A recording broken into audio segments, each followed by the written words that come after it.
தூய்மை பணியாளர்களுடைய வேலை நிறுத்தம் தொடர்ச்சியாக நடந்துக்கிட்டே இருக்குது. பேச்சுவார்த்தை நேரு அவர்கள் முன்னிலையில் ஒரு பேச்சுவார்த்தை அப்படிங்கிறது ரிப்பன் மாளிகையில் வச்சு நடக்குது. அதில் சேகர்பாபு அவர்கள், மேயர் அவர்கள், இவங்க எல்லாருமே பங்கெடுக்கிறார்கள்.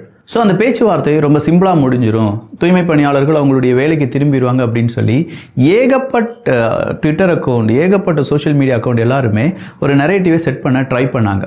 பட் தூய்மை பணியாளர்கள் அவங்க என்ன கேட்டாங்களோ அதில் உறுதியாக இருக்காங்க.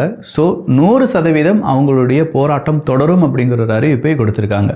இந்த அறிவிப்புக்கு பின்னால் இன்னைக்கு கொஞ்சமாக தள்ளுமுள்ளு ஏற்பட்டது அப்படிங்கிற ஒரு செய்தியும், பாஜக சார்பில் தமிழிசை சவுந்தரராஜன் அவர்கள் தூய்மை பணியாளர்களுக்கு ஆதரவு தெரிவிக்கும் வகையில் அந்த கூட்டத்துக்கு வர இருந்ததாகவும், அவங்களுடைய வீட்டுக்கு முன்னாடியே வச்சு காவல்துறை தடுத்து நிறுத்தியதாகவும், பிற்பாடு காவல்துறைக்கும் பிஜேபிக்கும் இடையே தள்ளுமுள்ளு ஏற்பட்டதாகவும் செய்திகள் வெளியாகி இருக்கிறது.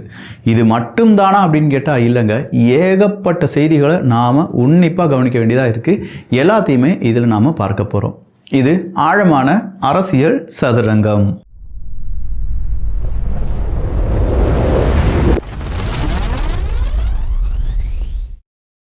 தூய்மை பணியாளர்களுடைய போராட்டம் 100% மீண்டும் தொடரும் அப்படின்னு சொல்லியிருக்காங்க.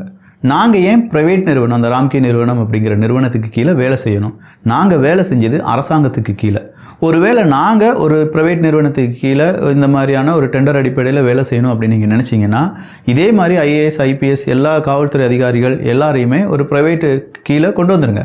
ப்ரைவேட்டுக்கு கீழே அவங்க வேலை செய்யட்டும், அந்த ப்ரைவேட் நிறுவனத்தை அரசாங்கம் வழி நடத்தட்டும். அப்படின்னா எல்லாரும் ஈக்குவல் தானே? யாருக்கும் பிஎஃப் வேண்டாம், யாருக்கும் கவர்மெண்ட்டுடைய அலவன்ஸ் வேண்டாம், யாருக்கும் கவர்மெண்ட்டுடைய சேலரி வேண்டாம், எல்லாரையும் ப்ரைவேட்டே நடத்தட்டும், அந்த ப்ரைவேட் நிறுவனத்தை மட்டும் அரசாங்கம் வழி நடத்தினால் போதும் தானே அப்படின்னு சொல்லி தூய்மை பணியாளர்கள் கேட்கிறார்கள். நல்லா இருக்குல்ல ஐடியா? நம்ம ஊர்லேயே அதிகமாக எதற்காக பணம் செலவழிக்கப்படுகிறது தெரியுமா? அரசாங்க ஊழியர்களுக்கு சம்பளம் கொடுப்பதற்கு கிடையாது. ஆனால் இந்த ரிட்டையர்ட் ஆகிலாம் போயிருப்பாங்களா அரசாங்க ஊழியர்கள், அவங்களுக்கு மாதம் பென்ஷன் வருது பார்த்தீங்களா? அந்த பென்ஷனுக்கு தான் அதிகமான பணம் அப்படிங்கிறது செலவழிக்கப்படுகிறது. ஸோ அந்த பென்ஷன் அப்படிங்கிறது கவர்மெண்ட் ஒரு ஜாபுக்கு வந்துட்டோம்னா ஓகே, நமக்கு பென்ஷன்லாம் வந்துடும், நமக்கு ஈஸியாக லோன் ப்ராசஸ் ஆயிரும், நமக்கு மாதம் சேலரி வந்துடும். ஸோ கவர்மெண்ட் ஜாப் அப்படிங்கிறது ஒரு செக்யூர் ஜாப், அவங்கள சார்ந்து இருக்கக்கூடிய நபர்களுக்கும் அது செக்யூர் அப்படின்னு சொல்லி அவங்க என்ன நினைக்கிறாங்க, கவர்மெண்ட் ஜாப்புக்கு வர்றதுக்கு ட்ரை பண்ணுறாங்க. தூய்மை பணியாளர்களும் அதே மாதிரி தாட்டில் நமக்கும் ஒரு நிரந்தர பணி அப்படின்னா நம்ம குடும்பம் செட்டில் ஆயிருமே, அட்லீஸ்ட் செட்டில் ஆகாது, அவங்க குடும்பம் அங்கே பாதுகாக்கப்படுமே அப்படின்னு சொல்லி நினைப்பதில் என்ன தவறு இருக்குது? அவங்க இன்றைக்கி வந்துட்டு நாளைக்கு எங்களுக்கு நிரந்தர பணி வேணும்னு கேட்கல. 10 வருஷம் 15 வருஷம் இதே தூய்மை பணியாளர்கள் வேலை செஞ்சுருக்காங்க. இதே சென்னையில் இருக்கக்கூடிய பல தெருக்களையும் சுத்தம் பண்ணியிருக்காங்க. அப்படி இருக்கும் பட்சத்தில் அவங்களுடைய கேள்விகளை உதாசீனப்படுத்தி, நாங்கள் இந்த நிறுவனத்துக்கு கீழே டெண்டர் கொடுத்துட்டோம், இனி அவங்க வைக்கிறது தான் சட்டம், அவங்களுக்கு கீழே நீங்கள் வேலை செஞ்சுக்கோங்க, உங்களுக்கு பணி உரிமை அப்படிங்கிறது நிரந்தரமாக்கப்படாது, பட் உங்களுடைய பணி அப்படிங்கிறத நாங்கள் தூக்கி எறிய மாட்டோம், அதை நீங்கள் ப்ரைவேட்டு அந்த நிறுவனத்துக்கு கீழே வேலை செஞ்சுக்கோங்க, உங்களுக்கு இஎஸ்ஐ வந்துடும். எல்லா ப்ரைவேட்டில் இருக்கக்கூடிய ஒரு எம்ப்ளாயிஸ் பர்டிகுலராக ஒரு 20 to 30 ஸ்ட்ரென்த்துக்கு மேலே போயிட்டாங்கன்னு வச்சுக்கோங்களேன், மஸ்ட்டாக இஎஸ்ஐலாம் எடுக்கணும், பிஎஃப் இருக்கணும், இஎஸ்ஐ எடுக்கணும், இது எல்லாமே எடுக்கணும். அதை தான் அவங்க தாரேன்னு சொல்கிறாங்க, அரசாங்கம் சார்பாக தாரேன்னு சொல்கிறாங்க. இதுக்கு அரசாங்கம் தேவையில்லை, எந்த பிரைவேட் செக்டாருக்குள்ளே போனாலும் அப்படி இஎஸ்ஐலாம் ஈஸியாக வந்துடும். அது மட்டும் இல்லாமல் சில அலவன்ஸ் அப்படிங்கிறது நாங்கள் தூய்மை பணியாளர்களுக்கு தருகிறோம் அப்படின்னு சொல்கிறாங்க. இப்போ தூய்மை பணியாளர்கள் என்ன சொல்கிறாங்கன்னா, எங்களுக்கு அலவன்ஸ்லாம் வேண்டாம், எங்களுக்கு தேவை நிரந்தர வேலை வாய்ப்பு. அதுவும் நாங்களாக கேட்கல, நீங்கள் எங்களுக்கு வாக்குறுதி கொடுத்துருந்தீங்க, அந்த வாக்குறுதி என்னாச்சு, அதை செயல்முறைப்படுத்துங்க அப்படிங்கிறது மட்டும்தான் எங்களுடைய கேள்வி. அதை கூட நீங்கள் செய்யலைன்னா நாங்கள் ஏன் உங்களுக்கு ஓட்டு போட்டோம், நாங்கள் ஏன் உங்களுக்காக தெரு தெருவாக போஸ்டர் ஓட்டினோம், நாங்கள் ஏன் உங்களுடைய அரசாங்கத்துக்காக நிறைய நல்லது செஞ்சோம் அப்படின்னு சொல்லி கேட்குறாங்க. இப்போது இன்றைக்கி தள்ளுமுள்ள நடந்துச்சு அப்படிங்கிறத பார்த்தோம் பார்த்தீங்களா? இந்த தூய்மை பணியாளர்கள் அங்கே இருக்கக்கூடிய ரிப்பன் மாளிகையில் இருக்கக்கூடிய பாத்ரூம்லாம் யூஸ் பண்ணக்கூடாதுன்னு சொல்லி ரொம்ப தூரமாக இருக்கக்கூடிய கழிவறைகள் தான் யூஸ் பண்ணிகிட்டு இருக்காங்க. அப்படியே அந்த கழிவறைக்கு போயிட்டு வந்த பெண்களை அங்கேருந்தே அரெஸ்ட் பண்ணுறாங்க அப்படிங்கிற ஒரு செய்தியும், அங்கேயே தடுத்து நிறுத்தி வைக்கப்படுகிறார்கள் அப்படிங்கிற ஒரு செய்தியும் வெளியானது. இது கூடவே பாஜகவுக்கும் அங்கே இருக்கக்கூடிய காவல்துறை அதிகாரிகளுக்கும் போராட்டக் குழுக்கும் அந்த காவல்துறை அதிகாரிகளுக்கும் இடையே தள்ளுமுள்ள ஏற்பட்டதாகவும் செய்திகள் வெளியாகின. அப்போ தமிழிசை சவுந்தரராஜன் இன்றைக்கி நாங்கள் ஆதரவு தெரிவிக்கிறோம் அப்படின்னு சொல்லி அங்கே வர்றதுக்கு தயாராக இருந்தபோது வாசல்லையே வச்சு அவங்க தடுத்து நிறுத்தப்பட்டார்கள் என்கிற செய்தி வெளியாகி இருக்கிறது. கம்யூனிஸ்ட் கட்சியினுடைய தலைவர் இன்றைக்கி அந்த கூட்டத்தில் வந்து உட்கார்ந்துருக்கார், நாங்கள் மக்களுக்கு ஆதரவு தெரிவிக்கிறோம் அப்படின்னு சொல்லி. நாம் என்ன கேட்குறோன்னா, நேற்று தானே ஒரு மீட்டிங்கில் நீங்கள் முதலமைச்சர் எல்லோரும் ஒன்றா உட்காந்துருந்தீங்க, அன்றைக்கே நீங்கள் அழுத்தம் கொடுத்துருந்தீங்கன்னா இந்த போராட்டத்தில் நீங்கள் வந்து உட்கார வேண்டிய தேவையே இல்லையே. இங்கே அரசாங்கத்துக்கு நீங்கள் நெருக்கடி கொடுத்தீர்கள் என்றால், அரசாங்கம் நம்மளை தேடி வந்திருக்கோம், முதலமைச்சர் வந்திருப்பார், சீக்கிரமாக இந்த பிரச்சனையை முடிச்சு விட்டுறேன், நான் கண்டிப்பாக உங்களுக்கு பணி நிரந்தரம் தருகிறேன் அப்படின்னு சொல்லி முடிச்சிருப்பாங்களே. அதை விடுத்து அங்கே ஒரு நாடகம், இங்கே ஒரு நாடகம் அப்படிங்கிறது சரியா? இதுதான் தோழமை சுட்டு காட்டுதலோ அப்படிங்கிற மாதிரி இருக்குது. விசிகாவினுடைய தலைவர் தொல் திருமாவளவன் அவர்கள் எங்கே போனார் அப்படிங்கிற ஒரு கேள்வி இருக்குது. இதை பற்றிலாம் அதிகமாக பேச மாட்டேக்காரே அப்படிங்கிறது தான். மேயர் பிரியா அவர்களை பொறுத்த வரைக்கும் அவரும் ஒரு பட்டியலினத்தை சார்ந்தவங்க தான் அப்படின்னு சொல்லி தான் அவங்கள பெரிய அளவில் ப்ரொஜெக்ட் பண்ணாங்க திமுக. பட் ஒரு பட்டியலினத்தை சார்ந்தவங்க உண்மையிலேயே ஒரு பட்டியலினத்தை சார்ந்தவர்களுடைய மனநிலைமை, அவங்களுக்கான வலி வேதனையை பற்றி துளியும் அக்கறை இல்லாமல் அரசு இயந்திரத்துக்காகவும் அங்கே இருக்கக்கூடிய அமைச்சர்கள் பின்னாடி ஒளிந்து கொண்டு இங்கே பட்டியலினத்துக்கு எதிராக செய்யக்கூடிய இந்த மாதிரியான நடவடிக்கையை எதிர்த்து நிறைய பேர் இப்போ பேச ஆரம்பிச்சிட்டாங்க. நிறைய ஆக்ட்ரஸ் அவங்களுடைய சப்போர்ட்டை கொடுத்துட்ருக்காங்க. முதுகெலும்பு இருக்கக்கூடிய மனிதர்கள் சப்போர்ட் கொடுத்துட்ருக்காங்க. எங்களுக்கு எந்த அரசாங்கமாக இருந்தாலும் பரவாயில்லை, எங்களுக்கு தேவை நீதி நியாயம் அப்படின்னு சொல்கிறவங்களும் இங்கே குரல் கொடுக்கிறார்கள். அப்போ இது எல்லாத்தையுமே நம்ம பார்க்கும்போது நிச்சயமாக இங்கே தூய்மை பணியாளர்களுடைய அந்த போராட்டம் அப்படிங்கிறது வெற்றி பெற வேண்டும். அப்போ இதை மடைமாற்றம் செய்வதற்கு யாரை கொண்டு வரலாம்? கவர்னரை கொண்டு வந்துடலாம். இவங்களுக்கு தெரிஞ்சதெல்லாம் 3 விஷயம். ஒன்று கவர்னர், இன்னொன்று பிஜேபி, இன்னொன்று ஆர்எஸ்எஸ் அப்படின்னு சொல்லி இந்த 3 விஷயத்தை கொண்டு வந்துடுவாங்க. ஸோ கவர்னரை பற்றி ஏதாவது பிரச்சனைகள், மொழி பிரச்சனை, ஹிந்தி வந்துடும் அப்படின்னு சொல்கிறது தான் அடுத்ததாக. அப்போ இந்த ஹிந்தி பிரச்சனை இல்லாட்டி கவர்னர் பிரச்சனை இல்லாட்டி பிஜேபி, இது 3 உள்ளக்கு கொண்டு வந்து மக்களை சிந்திக்க விடாமல், யோசிக்க விடாமல், மக்களிடையே அவங்களுடைய அந்த ஒட்டுமொத்த சிந்தனையும் மடைமாற்றம் செய்து அவங்களுக்கு ஆதரவான ஒரு நிலைமையை மாற்றுவாங்க. அப்படி இன்றைக்கி ஒரு பட்டமளிப்பு விழா. அந்த பட்டமளிப்பு விழாவில் ஆளுநர் அவர்கள் கையில் இந்த பட்டத்தை வாங்க மாட்டேன் அப்படின்னு சொல்லி கிட்ட இருந்தவங்ககிட்ட அந்த பட்டத்தை கொடுத்து வாங்கியிருக்காங்க ஒரு பெண்.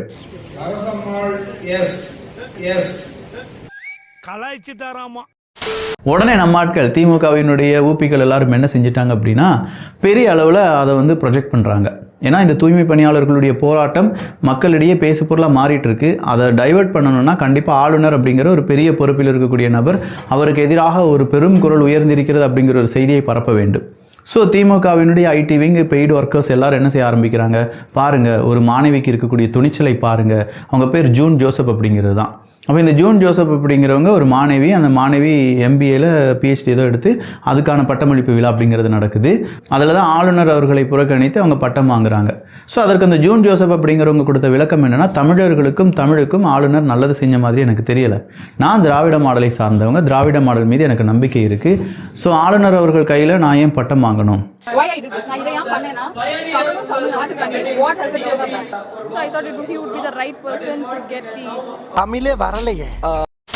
என்னுடைய பட்டம் நான் என்னுடைய உரிமைக்காக நான் வேற ஒருத்தர்கிட்ட கொடுத்து வாங்கினேன், அவர் அதை தமிழர்களுக்கு நிறைய நல்லது செஞ்சிருக்காரு அப்படின்னு சொல்லி அவங்க விளக்கத்தை கொடுக்குறாங்க.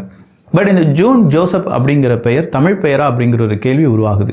இவங்க தமிழ் பெயர் கிடையாது. சரி, தமிழ் பெயர் இல்லாதவங்கலாம் உண்மையிலேயே தமிழர்கள் இல்லை அப்படின்னு சொல்லிட முடியாதுல்ல.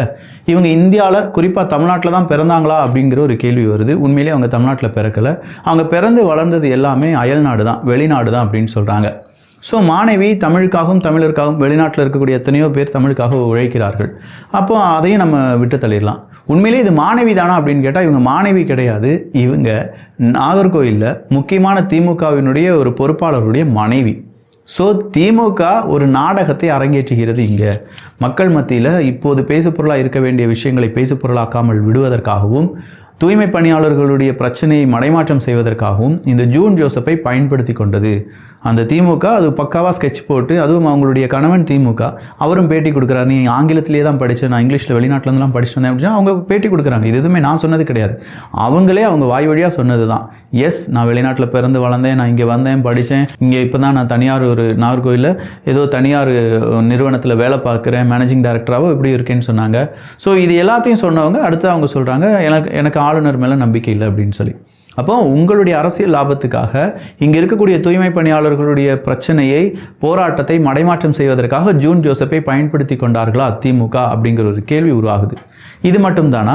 இன்னைக்கு மதுரை மேயர் அவங்களுடைய பதவியை ராஜினாமா பண்ணியிருக்காங்க. மதுரைக்காரங்களா, உங்களுக்கு தான் மதுரை மேயர் ஏன் ராஜினாமா பண்ணியிருக்காங்க அப்படின்னு கேட்டால், அவங்களுடைய கணவன் பல கோடி ரூபாய் சொத்து அதை ஆட்டை போட்டாங்க அப்படிங்கிற ஒரு வழக்கு அதில் கைது செய்யப்படுகிறார். ஸோ இங்கே மேயர், கவுன்சிலர், இவங்களுடைய கணவன்கள் இவங்கெல்லாம் என்ன செஞ்சுட்டு இருக்காங்க அப்படின்னா ஒரு நிழல் அரசாங்கத்தை அமைத்து வருகிறார்கள்.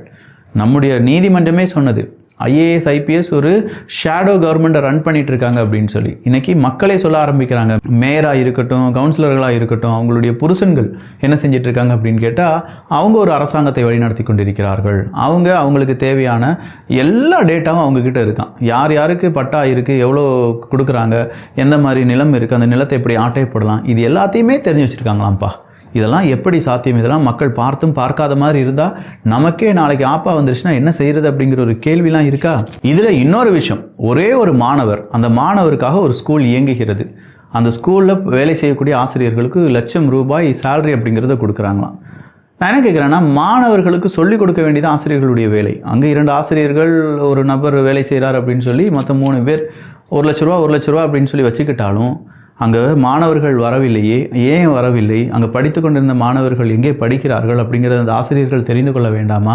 அந்த ஆசிரியர்கள் இன்னும் முயற்சி செஞ்சு அங்கே மாணவர்களை சேர்க்க வேண்டாமா? அந்த மாணவர்களை நல்லா சொல்லிக் கொடுத்து நல்லபடியான அந்த ஸ்கூலை ரன் பண்ண வேண்டாமா அப்படிங்கிற ஒரு கேள்வி. தைரியமாக இருக்கக்கூடிய ஒரு சில ஊடகங்கள் இந்த கேள்வியை கேட்டிருக்கிறார்கள். ஒரு மாணவருக்காக ₹1,00,000 நீங்கள் சேலரி வாங்கிக்கோங்க, அது தப்பே கிடையாது. ஆனால் பல மாணவர்களையும் ஏன் இன்னும் அந்த ஸ்கூலில் கொண்டு வர முடியலை? இதை ஏன் அரசாங்கம் இன்னும் சரியாக கவனிக்கலை? அப்போ அரசாங்கத்தினுடைய கவர்னன்ஸ் எங்கே இருக்குது? அரசாங்கம் வெறுமனே அரசியல் எதிரிகளை பழிவாங்குவதற்கு மட்டும்தான் இருக்கா? மக்களுக்காக, மாணவர்களுக்காக இருக்கக்கூடிய அரசாங்கத்தை நாங்கள் என்னைக்கு பார்க்க போகிறோம்? வேற ஒன்றுமே இல்லை. இன்றைக்கி எங்கள் ஊர் மக்கள் எல்லாரும் சேர்ந்து அப்பாவை அவர்களை துண்டை காணும் துணியை காணும்னு ஓட விட்டாங்க. எல்லாரும் ரோட்டில் இறங்கி நின்னாங்க. தூத்துக்குடி மக்கள், திசையவேலை, உடங்குடி, செட்டியாப்பத்து, வாத்தியார் குடியிருப்பு, அந்த பக்கமாக போனீங்கன்னா தேரியூர், அப்படியே போனீங்கன்னா அப்படியே திசையவேலை வந்துடும். ஸோ இந்த திசையவேலையில் இருக்கக்கூடிய மக்கள் அங்கே இருக்கக்கூடிய அப்பா அவர்களுடைய காரை வழிமறிக்கிறார்கள். ஏன் வழிமறிக்கிறார்கள் அப்படின்னு கேட்டால், தண்ணி எங்களுக்கு வரல, இதுக்கு மேலே நாங்கள் என்ன செய்யணும்? உங்களுடைய அரசாங்கம் நடந்துட்டுருக்கு, எங்களுடைய சார்பாக தூத்துக்குடி, திருநெல்வேலி அப்படின்னு சொன்னால் அப்பாவு அவர்களுடைய பெயர் கிடைக்குது. அப்பாவு அவர்கள் ஏகப்பட்ட அப்பாவு அவர்களுடைய மகன்கள் எல்லாருமே அங்கே கல்குவாரி ஏதோ ஓட்டிகிட்டு இருக்காங்க அப்படின்னு சொல்லி அறப்போர் இயக்கம் ஒரு பெரிய குற்றச்சாட்டை இல்லாமல் சுமத்தினார்கள். அதில் பல உண்மைகள் இருக்குது அப்படின்னு சொல்கிற அறப்போர் இயக்கத்தினுடைய எவிடன்ஸ் எல்லாமே நம்ம கையில் இருக்குது. அப்படிப்பட்ட அப்பா அவர்களை பார்த்து அங்கே மக்கள், திசையில மக்கள் கேட்குறாங்க, என்னையா நம்ம ஊருன்னு சொன்னீங்க, நமக்கெல்லாம் தண்ணி தர மாட்டீங்களோ அப்படின்னு சொல்லி கேட்குறாங்க. நல்லா தானேயா கேட்குறான், அவன் கேட்குறது என்ன இருக்குது? அவன் கேட்குறதுல என்ன இருக்குன்னு கேட்குறேன். நம்ம ஊருக்காரன் உப்பு போட்டு சாப்பிட்றாமலாலே, எல்லாருக்கும் எடுத்து உப்புலாம் கொடுக்குறோம்லாலே, அப்படின்னா எங்களுக்கு தண்ணி வேணுமா வேண்டாமா, சொல்லுப்ல அப்படின்னு சொல்லி கேட்குறாங்க. அப்பா அவர்கள் இதற்கு பதில் சொல்லுவாரா இல்லையா? இல்லை வழக்கம் போல் திமுக நல்லது தான் செய்யும், இங்கே நாங்கள் தண்ணி கொடுக்கலனாலும் அங்கே நாங்கள் சர்பத்து கொடுப்போம் அப்படின்னு சொல்லிட்டு கிளம்பிடுவாரான்னு தெரியல. இதெல்லாமே இங்கே இருக்கக்கூடிய மக்களுடைய கோரிக்கை. இது எல்லாத்தையுமே சும்மா வெற்று விளம்பரங்கள் வழியாகவோ சும்மா வாய் சவடால் வழியாகவோ தீர்த்து விட முடியாது. மக்களுடைய கோபம் நாளுக்கு நாள் அதிகமாகிட்டு இருக்கு. அந்த கோபத்தை கம்மியாக்குறதுக்கு ஏதாவது வழி இருக்கான்னு பாருங்க. அப்படி இல்லை, தூய்மை பணியாளர்களுக்கு ஆதரவாக மாணவர்கள் களத்தில் இறங்குனாங்க, மறுபடியும் இறங்குவதற்கான வேலைகளை செய்து கொண்டிருப்பதாக சொல்லப்படுகிறது. தூய்மை பணியாளர்களுடைய போராட்டத்துக்கு நிறைய அமைப்புகள் இப்போது சப்போர்ட் கொடுக்குறாங்க. தூய்மை பணியாளர்களுடைய போராட்டம் கூடவே குரூப் 4 போராட்டமும் இன்னைக்கு நடந்துச்சு. குரூப் 4 மறுபடியும் எக்ஸாம் நடத்துங்க, நாங்கள் என்ன உங்களுக்கு லாட்டரி டிக்கெட் மாதிரி தானே குரூப் 4 எக்ஸாம் நடந்திருக்கு அப்படின்னு சொல்லி அவங்க கேட்குறாங்க. பட்டதாரிகள் கேட்குறாங்க, படித்தவர்கள் கேட்குறாங்க. என்னையா அது கொஸ்டின் பேப்பர்? ஏதோ ஒரு காலத்தில் 1950 காலகட்டத்தில் உள்ள பேப்பர்லாம் எடுத்துகிட்டு வந்து இதை தான் நீ ஆன்சர் பண்ணணும் அப்படின்னு சொன்னால் எங்களால் எப்படியா முடியும் அப்படின்னு சொல்லி கேட்குறாங்க. அப்போ மாணவர்களுடைய அந்த கோரிக்கை, மக்களுடைய கோரிக்கை, ஏழை மக்களுடைய கோரிக்கை, நெசவாளர்களுடைய கோரிக்கை, விவசாயிகளுடைய கோரிக்கை, அடுத்ததாக தூய்மை பணியாளர்களுடைய கோரிக்கை, ஆசிரியர்களுடைய கோரிக்கை, இது எல்லாமே கோரிக்கைகளாக மட்டும்தான் இருக்குது. கடைசியாக நான் ஒரு கோரிக்கை வச்சுக்கிறேன். ஐயா, இந்த ஒரே கையெழுத்தில் நீட் அப்படின்னு சொன்னீங்களா ஐயா, அது என்ன ஆச்சு? இந்த அடுத்த 6 மாதத்தில் உங்களுடைய ஆட்சியே முடிய போகுது, அடுத்த ஆட்சி வரப்போகுது. அது நீங்களோ இல்லாட்டி எதிர்க்கட்சியோ யாராக வேணாலும் இருந்துட்டு போங்க. ஆனால் அந்த நீட்டு ரகசியத்தை மட்டும் எங்ககிட்ட சொல்லிட்டீங்கன்னா நல்லா இருக்கும்யா. ஏன்னா மறுபடியும் இந்த நீட்டு வேணுமா வேண்டாமா அப்படிங்கிறத விட நீட்டு ரத்து பண்ணிடுவீங்க அப்படின்னு சொல்கிற ஒரு நம்பிக்கையில் சில மாணவ மாணவிகள் அப்பா அம்மா இருந்தாங்க. அவங்களுக்கும் நீங்கள் நம்பிக்கை துரோகம் பண்ணிட்டீங்க அப்படிங்கிறத நம்ம இங்கே உறுதியாக சொல்கிறேன். அவங்களையும் நீங்கள் நம்ப வச்சு ஏமாற்றிருக்கீங்க அப்படிங்கிறது தான். அந்த நம்பிக்கை துரோகத்தெல்லாம் ஈஸியாக மக்கள் மறந்துட மாட்டாங்க. ஸோ இன்னும் 6 மாதத்தில் எவ்வளோ நல்ல விஷயங்கள் உங்களால் செய்ய முடியுமோ நல்ல விஷயங்கள் செய்யுங்க. மக்கள் மனதில் இடம் பிடியுங்கள், உங்களுக்கான ஓட்டுக்களை வாங்கிக் கொள்ளுங்கள். பார்க்கலாம் 2026 வரை என்ன நடக்குது, என்னென்ன கூத்து நடக்குது அப்படிங்கிறது எல்லாத்தையுமே சும்மா கண்ணாடி மாதிரி பார்ப்பதற்கு நீங்கள் செய்ய வேண்டியது என்ன அப்படின்னு பார்த்தீங்கன்னா, நம்ம அரசியல் சதுரங்கத்தில் இணைவது. சப்ஸ்கிரைப் பண்ணிக்கோங்க, நண்பர்களுக்கு ஷேர் பண்ணுங்கள். ஏகப்பட்ட உறவுகள் இருக்காங்க, அரசியல் பேசுங்க. சாப்பாடு நேரத்தில் அரசியல் பேசுகிறத விட சாப்பிட்டு முடித்த பிறகு ஒரு 5 நிமிஷம் அரசியல் பேசுங்களேன், நல்லாயிருக்கும். இந்த 5-in-1 ஆக்டிவிட்டி கியூப் அப்படிங்கிறத 1200 900 மேலே தான் எப்பவுமே நீங்கள் பார்க்க முடியும் இன்டர்நெட்டில். அதுக்கு குறைஞ்சி கொடுக்கவே முடியாது. பட் பார்க்குறதுக்கு ரொம்ப சிம்பிளான டாயாக இருந்தாலுமே இது ரொம்ப சூப்பரான டாய். குழந்தையினுடைய பிரெயின் டெவலப்மெண்ட்டுக்கு நாம் நினைக்கிறோம் இப்படி எடுத்து இப்படி சுற்றுறது தானே உண்டு அப்படின்னு சொல்லி. பட் ஒரு குழந்தைக்கு இது இப்படி சுற்றி மேலே கொண்டு போய் இங்கே கொண்டு வரணும் அப்படின்னு சொல்கிறது ஒரு 2 வயசு வரைக்கும் இது ரொம்ப காம்ப்ளிகேட்டடான ஒரு விஷயம். அது மட்டும் இல்லாமல் 2 வயசுக்கு மேலே இருக்கிறவங்களுக்கு இதுவும் சேர்ந்து வந்துடும். டைம் நம்ம சொல்லிக் கொடுக்கறதுக்கு, பெரிய முள் சின்ன முள்ளெல்லாம் நம்ம சொல்லுவோம்ல, ஸோ அதை சொல்லிக் கொடுக்கறதுக்கான ஒரு ஆக்டிவிட்டி இருக்கும். அதே மாதிரி இது பார்த்தீங்களா, ஜிக்ஸாகாக கொண்டு போகிறது. ஸோ நேராக இல்லாமல் இதை ஜிக்ஸாகாக கொண்டு வந்து மேலே கொண்டு வர்றது, இந்த மாதிரி ஒரு ஆக்டிவிட்டி வந்துடும். அடுத்ததாக இதில் வந்து இந்த கியர் ஆக்டிவிட்டி வந்துடும். இந்த கியர் சுற்றுறதுக்கு. ஸோ நார்மலாக நம்ம கியர் ஃபங்க்ஷன்ஸ் அப்படிங்கிறத படிக்கிறதுக்கும் அந்த குழந்தையினுடைய ஹேண்ட் ஐ கோஆர்டினேஷனுக்கு உள்ளது. இது வந்து ஷேப் கொடுத்துருப்பாங்க. இந்த 3 ஒரு சின்ன ஒரு இது கொடுத்துருப்பாங்க. அந்த ஷேப்பில் தான் இதை போட முடியும். ரவுண்ட் ஷேப்பை ரவுண்டுக்குள்ளேயும், ஸ்கொயர் ஷேப்பை ஸ்கொயருக்குள்ளேயும், இந்த ட்ரையாங்கிள் ஷேப்பில் ட்ரையாங்கிள்குள்ளேயும் போட முடியும்.